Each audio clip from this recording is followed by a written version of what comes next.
Hey, good morning. It's about 10 o'clock next day, and I'm a little bit later than I wanted to be. And I noticed that there were pollinators out here all buzzing around. So let's get to it. First thing I want to show you is that some of the flowers have already opened. And so it's high time for me to take the tape off the ones I wanted to use. As you can see, a couple of the flowers I pointed out yesterday are already open. There's always some activity in there. I don't know what's going on, but these are male flowers. And this one I think will soon be open a little later today. So I'm gonna go ahead and open up the male and female flowers identified. So first things first, I'm gonna take the tape. This is the female flower, as you remember. Taped up, it stayed on, it's really good. It's a little wet around here, possibly because of the sprinklers as well. And here's the male flower. I'm gonna pull this tape apart. It is wet. The flower is ready to open. The petals here, and you can see the stamen with all that pollen on it, right? I'm gonna take it off the plant. Oh, I don't have my scissors out here. I'm using it kind of like an applicator tip. Gonna pull these off, knowing that no other pollinator, you can see the pollen grains just falling off as I pull on it. No other pollinator has been at this. And then I've taken it off of the female flower. That opens easily. Be really careful here because these leaves are getting kind of caught up in the process. And if I can turn this towards the camera,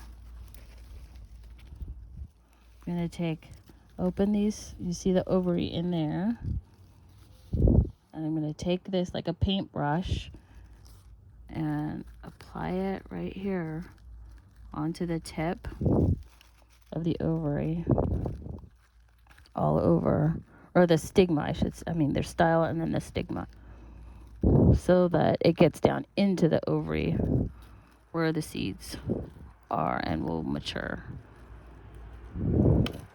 So I'm just pushing this all on top of here to get that coated with as much pollen grains as I can. And then with that pretty emptied, I'm going to close up this female flower and tape it again. My tape is pretty sad right now. Okay, I've got some fresh tape. I'm going to cut probably this time 3 pieces, just because that flower seems a lot bigger now that it's open. Did you guys see any bees go by? Have a couple of ready-made tape closures when you wake up in the morning to pollinate your flower. Oh, I hear them. Just in time, I'm going to close this up so that nobody else can get in it. I'm going to fold it over like this, and I may get another one on the top. Hope you're watching, Liz. Give me some critique. So I'm going to put this under here. Close up the top like this.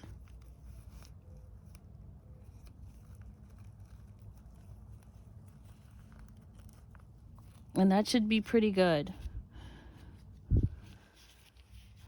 So there you have it. And I marked it here with my flagging tape. that this is the zucchini.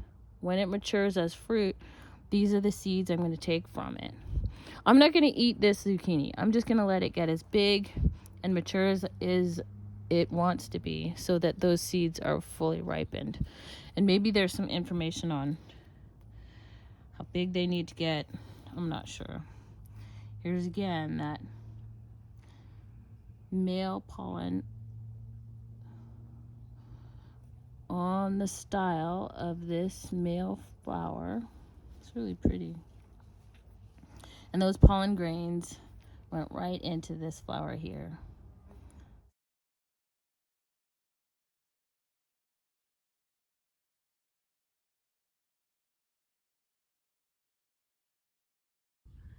So I'm back here at the front of the plant, and you can see there are more flowers opening up on their own. Here's that male flower with the long stem and its petals and its stamen with the pollen grains on the top. And see if we can find that female flower that I found yesterday. Yeah, here's another female flower. Still pretty young. It hasn't turned yellow yet, so this isn't one that would be a good candidate for pollination. But maybe I'll watch that one, and as it gets older, I might go ahead and use one of these male flowers to pollinate it. So I might not have said earlier, but a plant such as this one in the cucurbit family having two types of flowers on it, its male and female flowers, are called imperfect, whereas peas, beans, legumes in that family are called perfect flowers because they have both the female and the male parts on the same flower. Yeah, I'm ready to take off this tape. There's no chance that any other pollinators got in here for a good while, so I'm gonna take this off so that the rest of its process can happen. As you can see, the tape stuck a little to the flower. That's okay, it's not gonna damage the process of the fruit being fertilized and then growing into a much larger zucchini with seeds on it. My tape is nice and still stuck on there. I think I'm gonna loosen it up a little bit because it's secure. There's no danger of this coming off. Yeah. So that's how you do it. It's really very easy. So I hope you like this video, of course. I hope that you take a chance and do hand pollinate your squash, zucchini, pumpkins, melons. They're relatively easy. It's no more complicated than that. And it's a great thing for kids to do, especially with these zucchinis or squash that have large flowers. It's really great to see things in a book and learn that biology that way, but you have such a wonderful experience when you can get hands-on and touch and feel all the different parts of the flower. You can see their differences right there on the plant and then participate with what nature does naturally. We can help the bees out a little bit and do our own hand pollinating in order to get seeds that are true to type on these kinds of plants. So with that, I'm just gonna say have a great rest of your weekend, and I'll talk to you next time. Bye.